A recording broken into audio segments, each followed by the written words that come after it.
वक्रतुंड महाकाय सूर्यकोटि समप्रभ निर्विघ्नं कुरु मे देव सर्वकार्येषु सर्वदा। নমস্কাৰ। বেদিক এষ্ট্ৰলজি আছামৰ সকলো বন্ধু বান্ধৱীক মোৰ আন্তৰিক অভিনন্দন জ্ঞাপন কৰিলোঁ।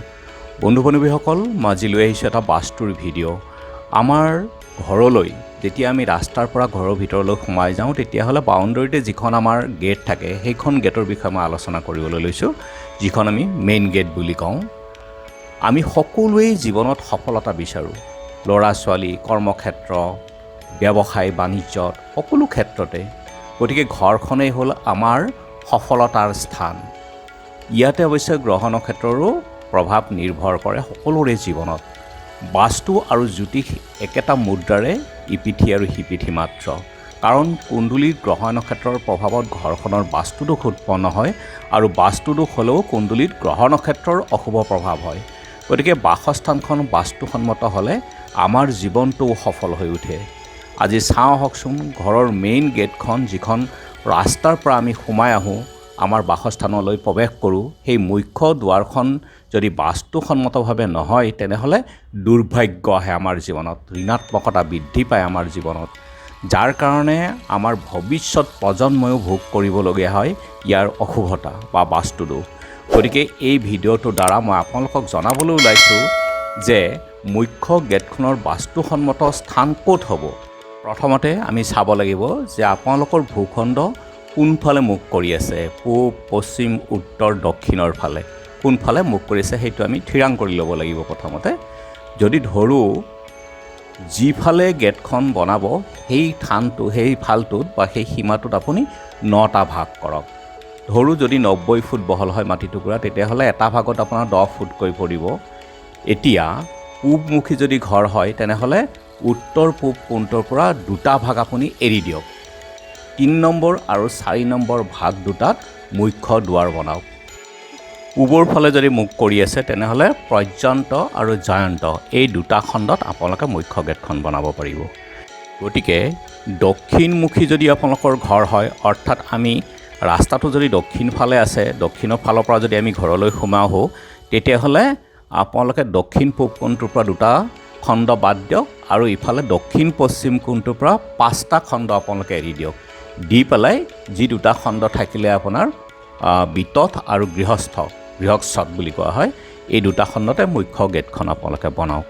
আৰু যদি ধৰোঁ আপোনালোকৰ ভূখণ্ড যদি পশ্চিমমুখী হয়, অৰ্থাৎ ৰাস্তাটো যদি পশ্চিম ফালে আছে, আমি পশ্চিম ফালৰ পৰা সোমাই আহিব লাগিব। গতিকে পশ্চিমমুখী ভূখণ্ড হ'লে তেনে ক্ষেত্ৰত আমি দক্ষিণ পশ্চিম কোণটোৰ পৰা 3টা ভাগ এৰি দিয়ক প্ৰথমতে। তাৰ পাছত উত্তৰ পশ্চিম কোণটোৰ পৰা আমি 2টা ভাগ এৰি দিব লাগিব।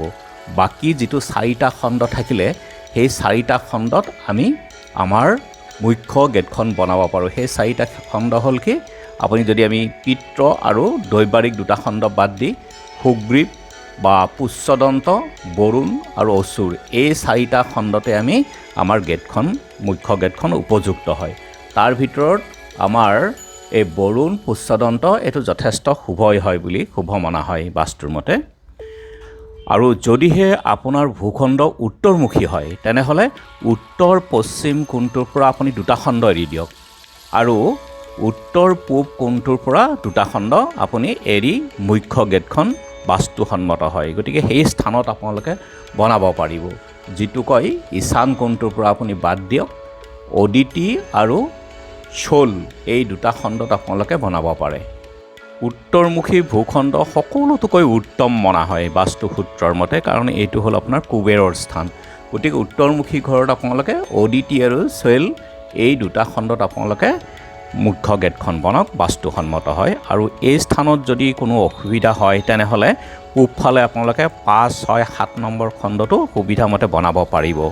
আৰু যদিহে গেটখন আগৰে পৰাই আপোনাৰ বাস্তুসন্মতভাৱে হোৱা নাই, তেনেহ'লে বা আপোনালোকৰ ঠাইও নাই বনাবৰ কাৰণে, তেনেহ'লে প্ৰতিকাৰ কৰি সন্তুলন কৰি লওক। গেটখন সময়মতে ৰং দি ৰাখক, ভগা ছিগা হ'লে মেৰামতি সোনকালে কৰি লওক, আৰু নহ'লে ইয়াৰ ঋণাত্মক শক্তি ঘৰখনতে প্ৰৱেশ কৰি থাকিব, যাৰ কাৰণে অপায় অমংগল অশান্তিৰ সৃষ্টি হ'ব পাৰে। শুভ চিহ্ন যেনে স্বস্তিক, ত্ৰিশূল, ওম আদি লগাই ৰাখিব পাৰে, যাতে ঘৰখনলৈ এক ধনাত্মকতা বৃদ্ধি কৰি থাকে। আৰু গেটখন সদায় পৰিষ্কাৰ পৰিচ্ছন্নতা কৰি ৰাখক, আৰু আনকি ওলাই যাওঁতে গেটখনৰ তলত যিখিনি ভূমি আছে, যিখিনিত আমি ভৰি দি খোজকাঢ়ি ওলাই যাওঁ, সেই জেগাটো সুন্দৰ কৰি চাফ চিকুণ কৰি ৰাখিব লাগে। তেতিয়াহ'লে আমাৰ যি ধনাত্মকতা, সেই ধনাত্মকতা বৃদ্ধি পায় ঘৰখনত। গতিকে বন্ধু বান্ধৱীসকল, এই ভিডিঅ'টো যিমান পাৰে আপোনালোকে শ্বেয়াৰ কৰি দিয়ক, সকলোৰে যাতে কামত আহে এই ভিডিঅ'টোৰ পৰা। ধন্যবাদ।